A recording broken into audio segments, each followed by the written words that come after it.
శరణమయ్యప్ప శ్రీమాత్రే నమ. ప్రేక్షక మిత్రులందరికీ కూడాను శుభాకాంక్షలు. అందరూ కూడా దీపావళి పండుగను, కార్తీక మాసాన్ని ఆస్వాదించే ఒక శుభ తరుణంలో నవంబర్ 2024 ద్వాదశ రాశులకి ఎలా రాశి ఫలితాలు ఉన్నాయని మనం చూడబోతున్నాం. ఈ రాశి ఫలితాలన్నీ కూడాను ఎవరికి వాళ్ళు ఈ నెల నాకు ఎలా ఉండబోతుంది, వ్యాపారం ఎలా ఉంటుంది, ఉద్యోగం ఎలా ఉంటుంది, చదువు ఎలా ఉంటుంది, నా రియల్ ఎస్టేట్ రంగం ఎలా ఉంటుంది, లేదా వృత్తిపరంగా నాకు ఎలా ఉంటుంది, కళాకారులకు ఎలా ఉంటుంది, ఒక తపన, ఒకటి తెలుసుకోవాలని ఒక తపన.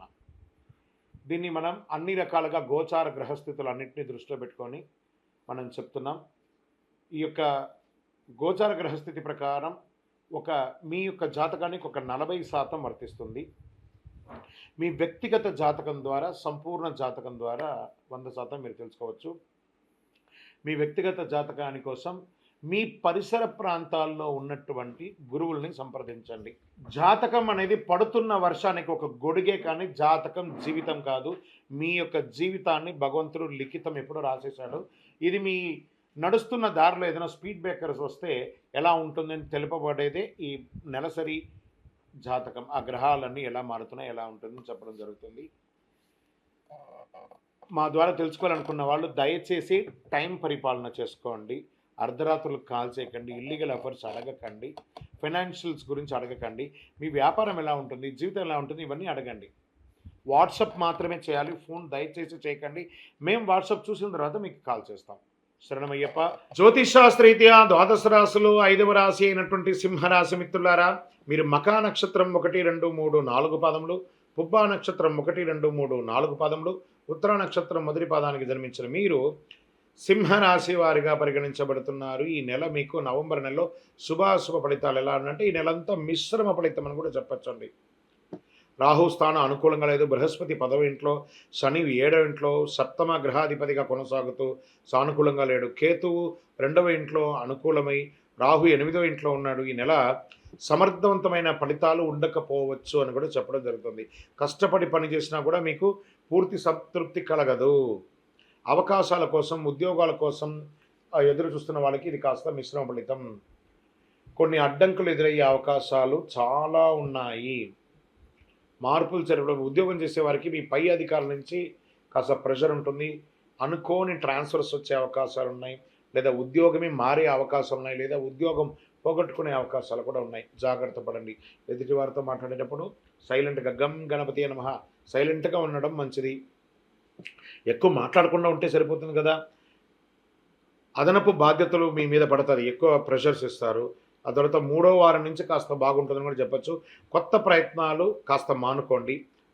మీ ఆలోచన నిమగ్నం చేయండి, ఎలా చేస్తే దీన్ని బాగుంటుంది అని. కొత్త వస్తువులు ఏదైనా కొనాలనుకుంటే జాగ్రత్త. కుటుంబంలో తరచూ వాదనలు, భార్యాభర్తల మధ్య, అన్నతమ్ముల మధ్య, అక్కచెల్లెల మధ్య, తల్లిదండ్రుల దగ్గర చాలా వస్తూ ఉంటాయి. జాగ్రత్తగా ఉండండి. ఆలోచనలు విభేదాలు కలగవచ్చు, మాట పొరలవచ్చు, దానివల్ల అనర్థాలు జరగవచ్చు. జాగ్రత్త. ఇచ్చిన అప్పుడు తిరిగి రావడానికి చాలా గగనంగా ఉంటుంది. మీరు ఇవ్వవలసిన వాళ్ళు ప్రెషర్ ఇస్తూ ఉంటారు. కాస్త మిశ్రమం. షేర్ మార్కెట్ ఈ నెల అసలు ముట్టుకోవద్దు. మీ పెట్టుబడి నుంచి రాబడులు వచ్చే అవకాశాలు నిదానంగా వస్తాయి. ఆర్థిక సాయం కోసం మీరు దరఖాస్తులు పెట్టుకున్న బ్యాంక్లో కానీ, బ్యాంక్ లోన్స్ కానీ, చిట్ ఫండ్స్ కానీ ఇవన్నీ కూడా పోస్ట్పోన్ అయ్యే అవకాశాలు ఉన్నాయి. ప్రథమార్థంలో కాస్త నెల ప్రథమార్థంలో బాగుంటుంది, ద్వితీయార్థంలో చాలా గడ్డుగా ఉంటుంది. జాగ్రత్తగా ఉండాలి. బ్యాంక్ రుణాలు,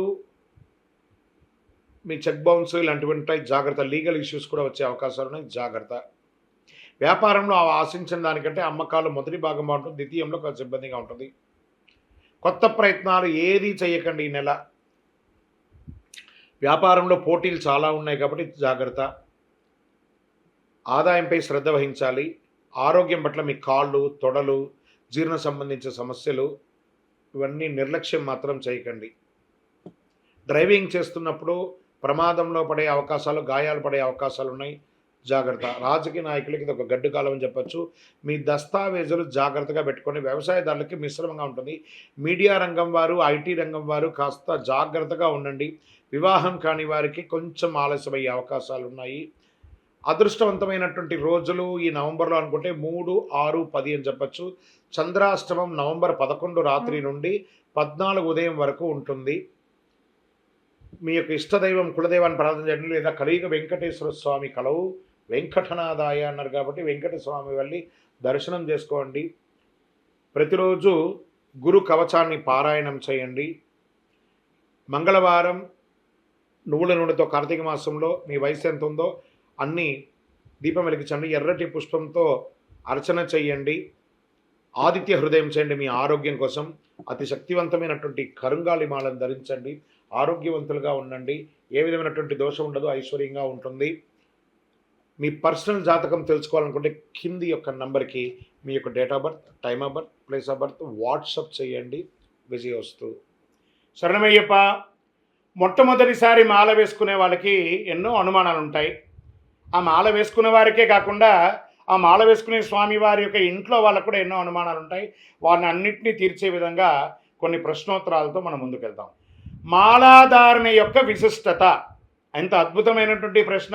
ఈ మాలాధారణ ఎవరు వేసుకోవాలి, ఏ వయసు వాళ్ళు వేసుకోవాలి, ఈ మాలాధారణ యొక్క విశిష్టత ఏంటి, ఎలా వేసుకోవాలి, దీన్ని మనం ఇప్పుడు క్లుప్తంగా తెలుసుకున్నాం. ఈ అయ్యప్ప స్వామి వారి యొక్క మాల ఏమని చెప్తున్నాం? జ్ఞానముద్రాం శాస్త్రముద్రాం గురుముద్రాం నమామ్యహం, వనముద్రాం శుద్ధముద్రాం రుద్రముద్రాం నమామ్యహం, శాంతముద్రాం సత్యముద్రాం వ్రతముద్రాం నమామ్యహం, శబర్యాచల సత్యేన ముద్రాం పాదు సదాభిమే గురుదక్షిణయాత్ పూర్వం తస్యానుగ్రహకారిణే శరణాగత ముద్రాఖ్యం ద్వన్ముద్రాం ధారయామ్యహం, చిన్ముద్రాం కేసరీముద్రాం భద్రముద్రాం నమామ్యహం, శబర్యాశ్రమముద్రాయై నమస్తుభ్యం నమో నమః. స్వామి అయ్యప్ప, జ్ఞానమును ప్రసాదించే, వైరాగ్యమును ప్రసాదించే మీ యొక్క ముద్రమాలను గురుముఖదా స్వీకరిస్తున్నాను.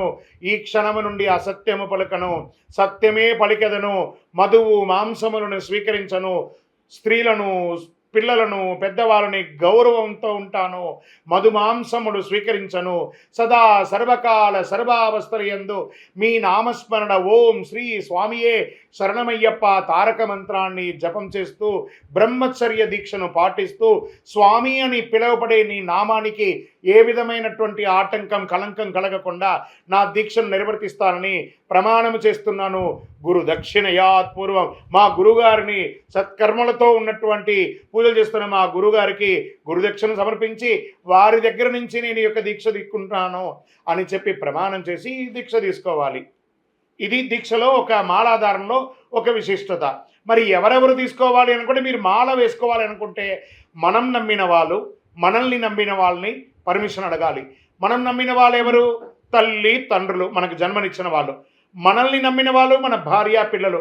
వాళ్ళ దగ్గర ముందు కూర్చొని మాట్లాడుకోవాలి. నేను అయ్యప్ప స్వామి వారి దీక్ష తీసుకోబోతున్నాను, మీరందరూ కూడా సహకరించాలి అని. ఓకే, మాల వేసుకోవడానికి పర్మిషన్ దొరికింది. ఎప్పుడు మాల వేసుకోవాలి? ఒక 2 రోజుల అవతల 3 రోజుల అవతల మనం మాల వేసుకుంటున్నామంటే ఈ 2-3 రోజుల క్రితం వరకే ఈ యొక్క కటింగ్ షేవింగ్ అవన్నీ చేసేసుకోవడము, మధుమాంసాలకి దూరంగా ఉండడము, మీ వేసుకోవాలనుకున్న మాలను తీసుకుపోయి చక్కగా శుభ్రం చేసి కడిగి పెట్టేసుకోవడము, మాలాధారణకు కావాల్సినటువంటి బట్టలు, నల్ల బట్టలు అవన్నీ కూడాను రెడీ చేసి పెట్టేసుకోవడము, ముందు రోజే గురుగారి దగ్గరికి పోయి పర్మిషన్ తీసుకొని, గురుగారు రేపు ఉదయం దీక్షకు వస్తున్నాను, మీరు ఎన్నింటికి రమ్మంటారని చెప్పి వారి దగ్గర పర్మిషన్ తీసుకోవడము, ఇలాంటివన్నీ కూడా చేయాలి. సరే, మాల కూడా వేసేసుకున్నాము. మరి ఆ రోజు వచ్చేసింది, మాల వేసేసుకున్నాం. గురుగారి దగ్గరికి వెళ్ళి పాద నమస్కారం చేసి, స్వామి నేను ఈరోజు దీక్ష తీసుకుంటారా అని చెప్పేసి ఆ స్వామివారి యొక్క దీక్షను, స్వామివారి యొక్క అనుక్షణం స్వామివారి నామస్మరణతో దీక్ష తీసుకోవాలి. శరణమయ్యప్ప.